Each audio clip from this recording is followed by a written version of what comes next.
Meet the man who stole 1.4 billion with a screwdriver. I mean, he looks pretty proud of himself. I would be too, to be honest. It's pretty creative. This video is kindly sponsored by Keeps. Find out more later on. Hey, 42 here. In May of 1997, in a museum in Lucerne, Switzerland, a security guard notices something alarming. One of the museum's paintings is missing from its regular slot on the wall.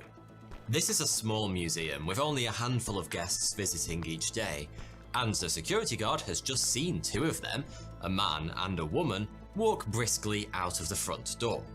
The guard sprints outside and catches sight of the couple getting into a car, and, sure enough, the museum's missing painting is sitting on the back seat. That was easy, case closed. The museum happens to be situated opposite a police station, and soon enough, the thieves are in custody.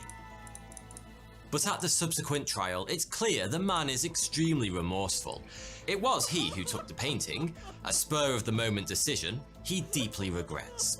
Since the man's criminal record is clean, he's released with a suspended sentence, serving no jail time. Nice. Nobody knew it at the time, but the Swiss authorities had just let the greatest art thief in history slip through their fingers.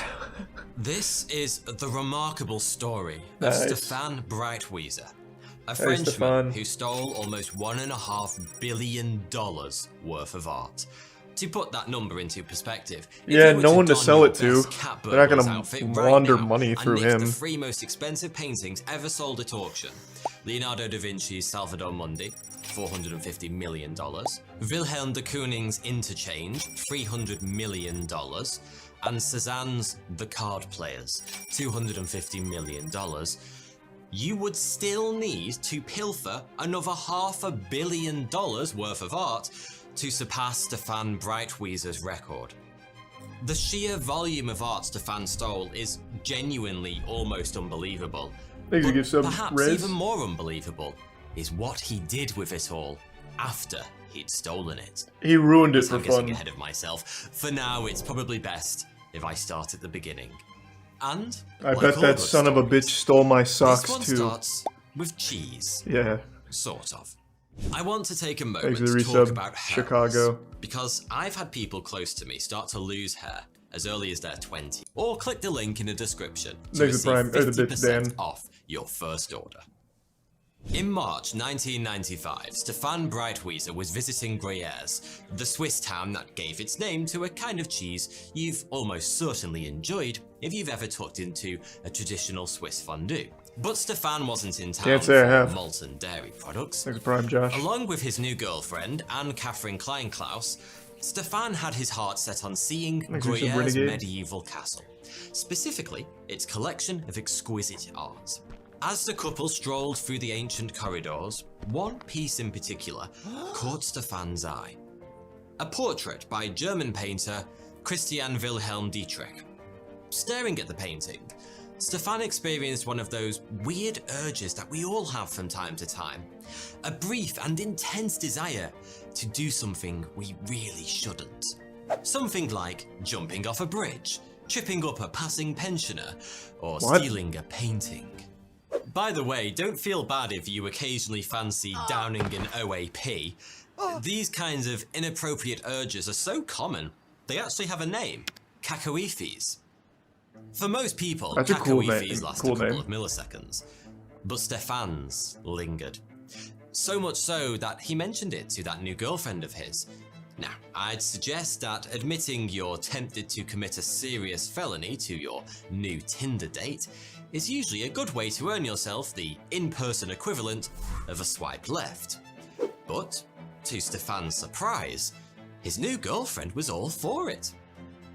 As far as art heists go, this one wasn't the most dramatic. The castle was basically deserted.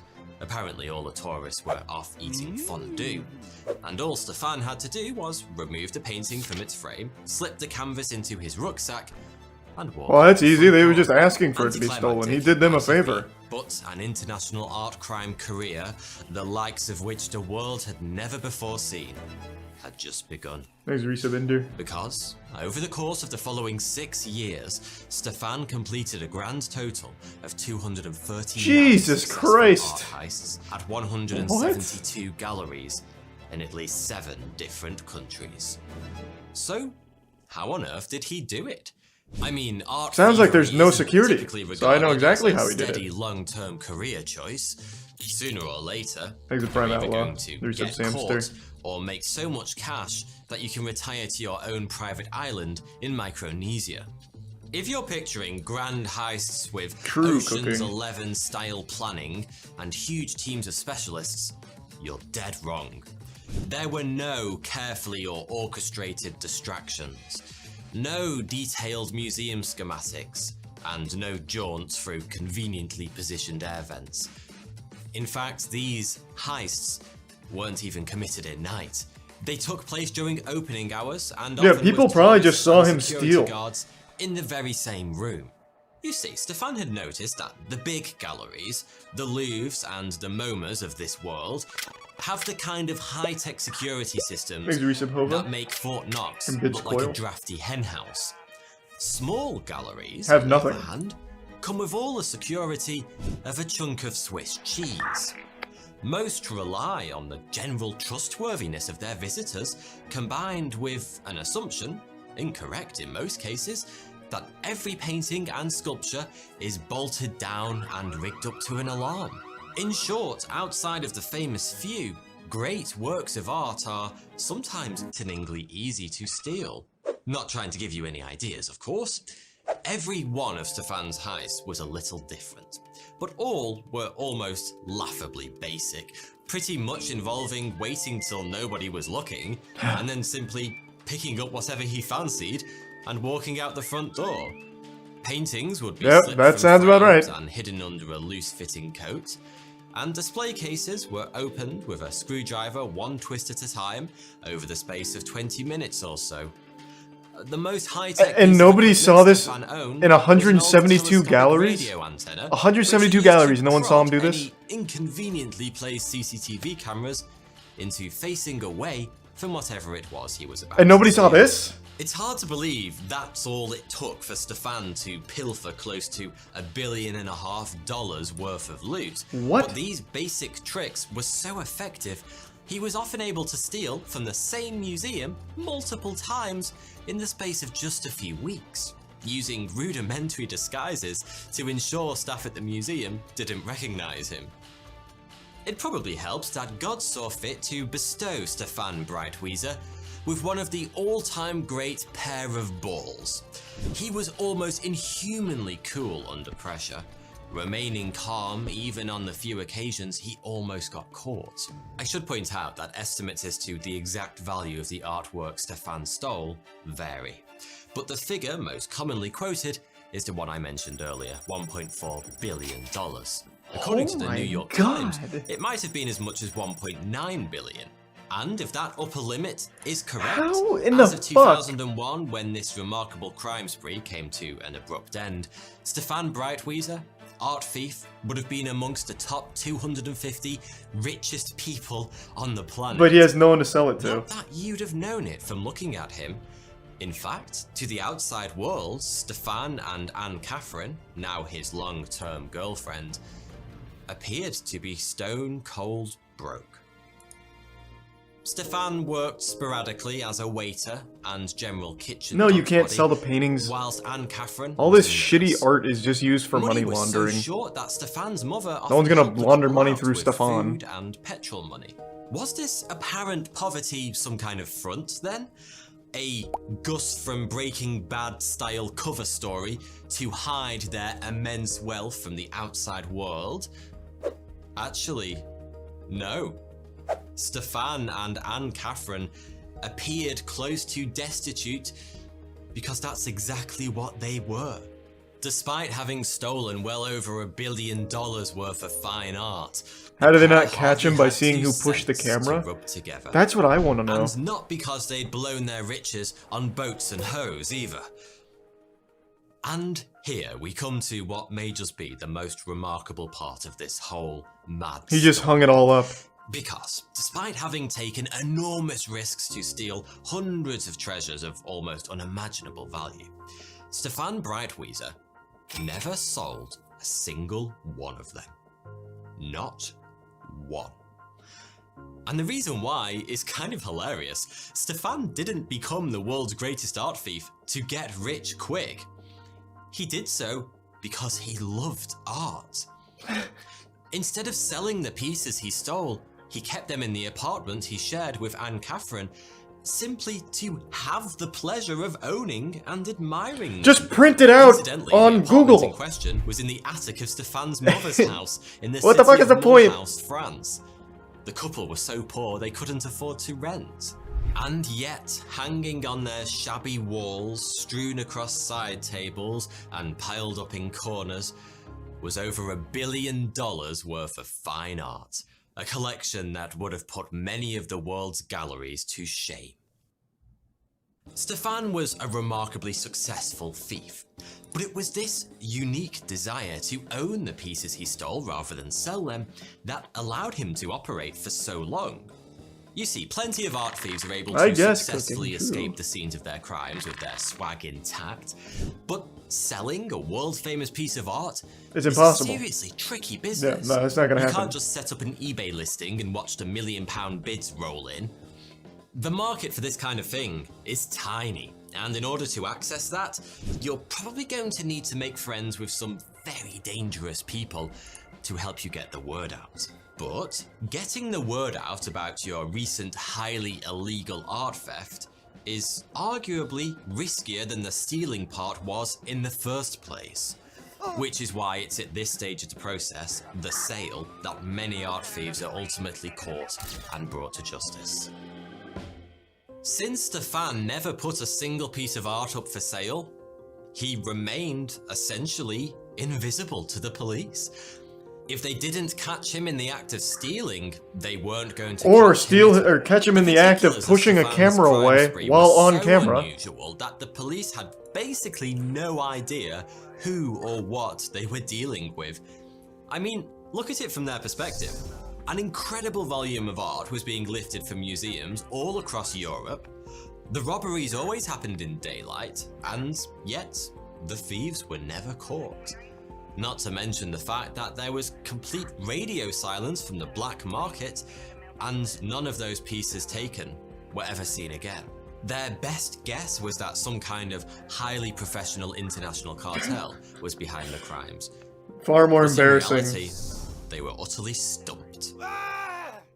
If Stefan had been content with a more modest collection, you know, just $1 billion worth or something like that, he might never have been caught. But it was his own insatiable appetite that eventually brought about his downfall. Stefan simply couldn't stop, and it was only a matter of time before something went wrong. Someone opened their eyes. The item that eventually ended his reign of art-based terror was, of all things, a bugle. At the start of this video, I mentioned that Stefan had been caught stealing a painting in Lucerne back in 1997. He'd gotten away with little more than a slap on the wrist at the time, but during the process of being booked, he'd had his fingerprints taken. From that moment on, he'd been careful to wear gloves during his thefts, to ensure he never left behind any prints that could be matched to his earlier arrest. But while stealing the bugle, Stefan had forgotten to don the latex gloves he'd brought with him. If the police happened to dust the bugle's display cabinet for prints, the game would be up. Oh, and by the way, just to make things even spicier, this bugle happened to be located in the Richard Wagner Museum in, of all places, Lucerne. The very same city he'd been caught the first time. Stefan. I told you this man had balls of legend. 2 days later, Stefan went back to the museum to try and cover his tracks. The bugle job had been one of his rare solo missions. So it was decided that Anne-Catherine should be the one to erase the prints. Jesus Christ. But this was a risky job, and Stefan decided to travel with her for a bit of moral support. As This guy's Anne-Catherine entered outrageously the museum, dumb. It's Stefan crazy. took a walk around the grounds to distract himself from worrying. Unfortunately for him, he was recognized by a man who'd seen him at the museum on the day of the theft. The police were called, and Stefan soon found himself being arrested for a second time. To begin with, he wasn't unduly concerned. After all, he'd been caught before and gotten away with it. All he had to do was convince the police he was a remorseful first offender, just like he had the last time. Nice resub, Toad. And at first, that little ruse seemed to be effective. But then, something changed. The officers holding Stefan stopped engaging with him, and the sympathy his remorseful idiot routine had earned him evaporated overnight. Stefan started to fear the worst, and with good reason. Someone in the department had uncovered the report from the previous theft in Lucerne, and as a result, the police were no longer viewing him as an opportunist who'd snapped the bugle on impulse, but as a potential serial The dumbest thief of all A time. few weeks after the arrest, Swiss police secured an international search warrant, allowing them to enter Stefan's attic apartment in Mulhouse. You know, the one containing $1.5 billion worth of stolen art. It's safe to say that as the team of officers arrived to carry out the search, none of them were prepared for what they would find inside Stefan's modest home. Which was nothing. No works of art lining the walls, no antiques, no priceless jewelry, not even a bugle. No, I haven't read Just anything or watched a anything on it bare-attic yet. apartment, much like Chat any mentioned it other. once, though. Wait, what? On witnessing her boyfriend being apprehended by the police at the back home and alerting the one person every man can rely on when shit really hits the fan, his mother. And Mrs. Brightweiser had outdone herself. Over the course of several days, she'd gathered up every single piece of art her son had ever stolen, packed it all up into her car, and gotten it the hell out of there. Anything that sank ended up in a nearby canal. And the paintings, those centuries-old priceless works of art, were burnt to ashes. Holy as shit. part of what may very well have been the most expensive private bonfire in history. The last few odds and ends were That's unceremoniously dumped in a nearby forest. Had the Rhone-Rhine Canal been just a little deeper, Stefan Breitwieser might once again have slipped through the fingers of the justice system. But it wasn't to be. Hikers spotted a curious twinkle from the depths of the canal about a week after the haul had been dumped. And the rest is history.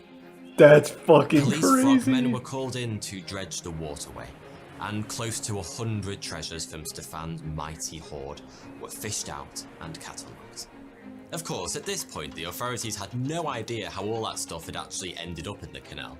But one of the officers holding Stefan in Switzerland got wind of the find, and on a whim decided to see if he could link the treasures to his bugle thief. After all, they'd been found not too far from his home city. During an interrogation, the officers showed Stefan a picture of one of the artifacts recovered from the canal. Stefan had no idea what his mother had been up to since his arrest. And so, on seeing an image of one of his most prized possessions in the hands of the police, he reached the obvious conclusion. They'd searched his apartment and found his hoard. The game was up. Stefan promptly confessed to having stolen the piece, matter-of-factly explaining when and where he'd taken it. The officer was absolutely delighted. Well, I He'd imagine figured he this would be. whole That's idea big. was a long shot, but he'd hit the jackpot first time. When the next image he produced got the same result, an immediate, detailed confession from Stefan, the officer could hardly believe his luck. What followed over the next couple of hours was one of the most unusual scenes ever played out in a police interrogation room. Stefan was shown image after image of rare and expensive artwork stolen from all around Europe, and he confessed to having stolen every single piece.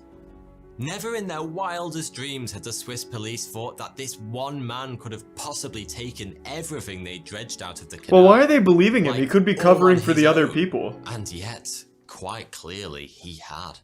So, what punishment does a man receive for resub, dog. stealing over $1 billion worth of art?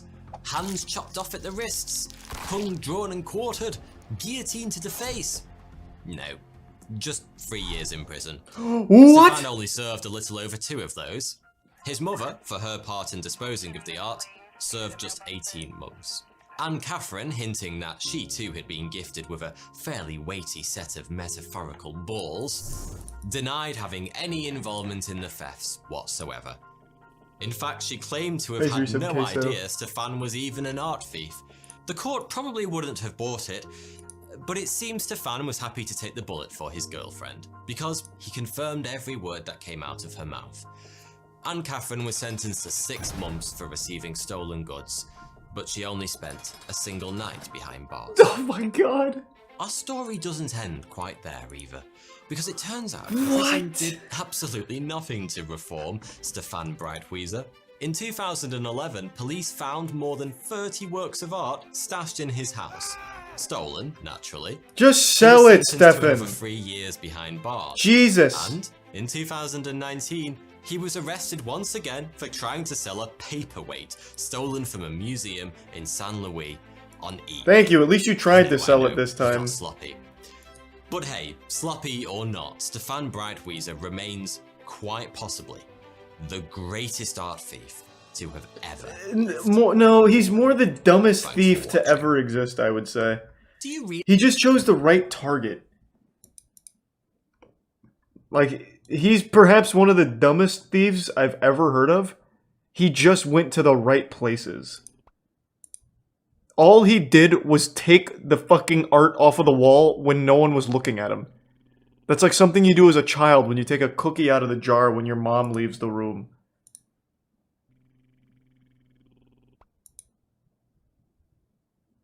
Thanks to the Prime.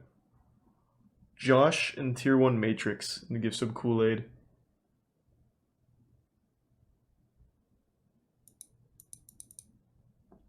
No one else thought of it like he did? Yeah, because it's so stupid. But I guess, to be fair, if you've ever been to an art museum, I've only been to one. Like, one actual one. I went to the Salvador Dali Museum when I was a kid. There's no security. There is only cameras. And his strategy was just push the camera. And I guess they just never checked the cameras to see if it got pushed.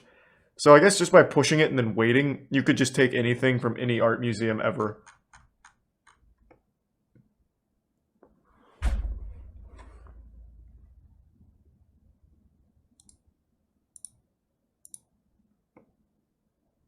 Steal a painting? I kind of want to now. It seems like it's like no punishment.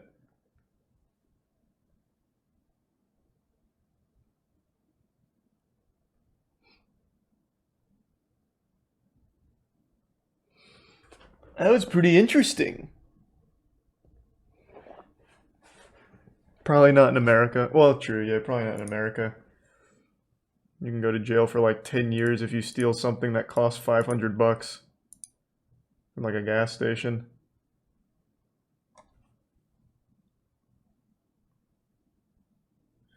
Thanks to Prime Cups.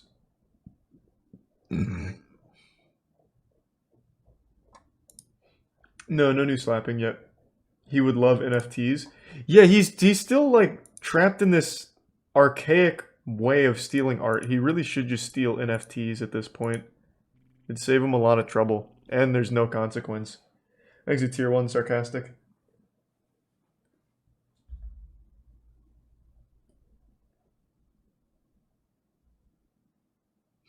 The first virtual art thief? Well, he certainly wouldn't be the first. Most NFTs that are getting stole are stolen from like artists. Especially DeviantArt. DeviantArt's got a big problem now with people taking their art and selling it as NFTs. Because anyone can mint anything. So most of it's just stolen art.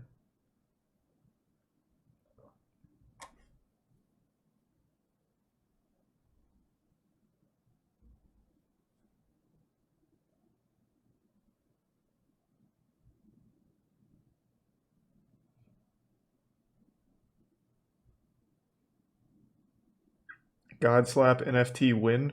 Unironically, a great fucking idea. Just called Godslap an NFT. And then you get those fucking dumb brainwashed idiots that praise things like the Red Ape family and just spend millions on it for no reason just because it says it's an NFT.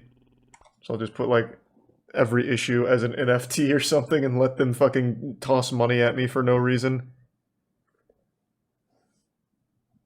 He's a tier 1. Sin.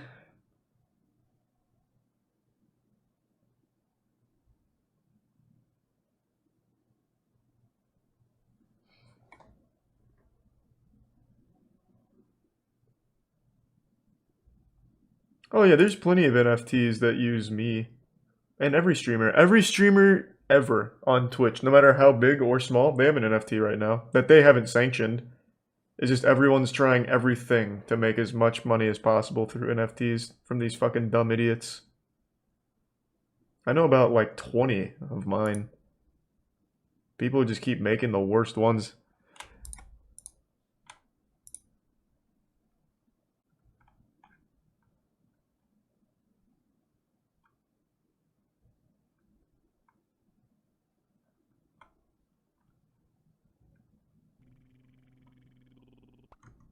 One of those big ape-themed ones just disappeared from the internet with almost 3 mil. Which one? He's a tier 1 gluten-free milk. I didn't hear about that one.